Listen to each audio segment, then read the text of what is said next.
Hi everyone, this is Stacy's story again. This is my second video for the TLED online course, and this video that I'm going to have for you today is for our early reading strategy presentation, and the activity that I'm going to be discussing is the Spade of Words card game. Now I found this on the PALS website and it's good for grades 1 through 3. I found it under the literacy skills section for spelling. And the SOLs that are covered for this activity are 1.4 and 1.12, so it's popular and really good SOLs that should be covered in the classroom. SOL 1.4 says the student will orally identify, produce, and manipulate various units of speech sounds within words, and 1.12 says the student will print legibly. So the materials that you're going to need for this game are a few decks of cards. So you're going to need some cards. And then you'll also need individual whiteboards and the dry erase markers for each student. I did not have an individual whiteboard to show you today, so I'm just going to be using a notepad so I can present the video and a marker. But again, it's not a whole lot of materials that you're going to need, so that's great that you can present this activity to the classroom and not have to prepare by doing a bunch of stuff ahead of time. All you'll really have to do in advance is just get your deck of cards ready. So in order for the lesson to begin, the first thing you'll do is just group your students. So you'll want to put them in groups of about 5 or 6, and then you're going to be dealing out the cards to the students. The activity says you can deal out about 5 to 8 cards to each student, but that's going to just be dependent upon how long you want the lesson to actually take. So if you deal out 5 and you say, okay, I need this to actually go a little bit longer, they're going through it too quickly, of course you can deal out some more cards or vice versa. But if you start your students with about 5 cards each, and then you pass them around, to make sure each student has 5 cards, and then the remaining cards, you want to take them and put that deck in the middle of the group of the students.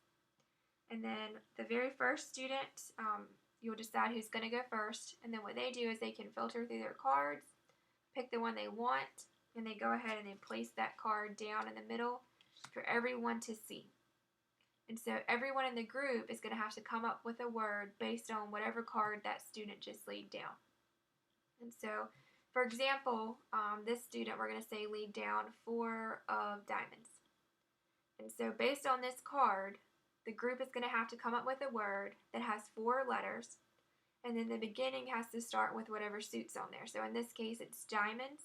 So they need a word that has 4 letters and begins with a D for diamonds. And so once that student has placed that card down, everybody in the group is going to have to come up with a word, again, that has 4 letters and begins with D for diamonds. And so the students would go through and they would write a word. And then you'd have to monitor the students. So in this case, if we wrote drip, so it's 4 letters and it begins with a D. So we're making sure that everything's spelled correctly. We're looking at how they're writing the words to make sure they're printing legibly. But if the student got it right, then that's great. If a student got it wrong, they were not able to come up with a word. They spelled it incorrectly. Whatever the case may be, that student's going to have to go to that deck that we had laid in the middle, and they just have to draw another card. So now they've added a card to their hand. And again, the object from the very beginning was the student wants to run out of cards at the end. And then you're just going to keep playing. So you'll go on to the next student, and then they'll have to lay down a card of their choosing, and then you'll keep going around the group until you have a student who does not have any left. Now, with this card game, you're going to have, of course, high cards, and then you're going to have what I call your wild cards for this game.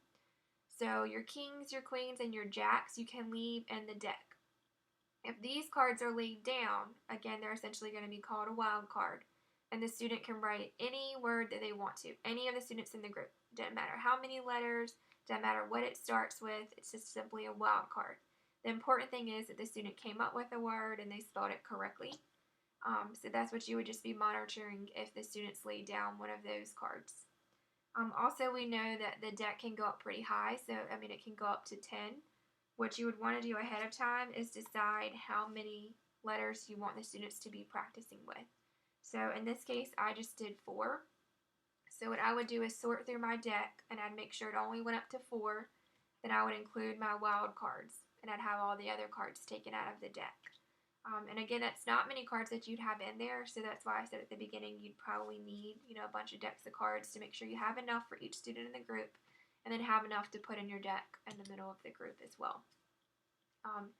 But it's a very fun game. You can also add a couple of stipulations with it too, so you can tell the students that they cannot write any names, and that once they've written a word once, they cannot do it again.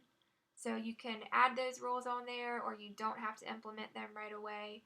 Again, 4 is just a good starting point, but you could go higher, as the students are progressing. Again, it's a great, fun activity for students to practice writing and to practice their spelling. And I hope it's something you would definitely use in the classroom. So thank you for watching.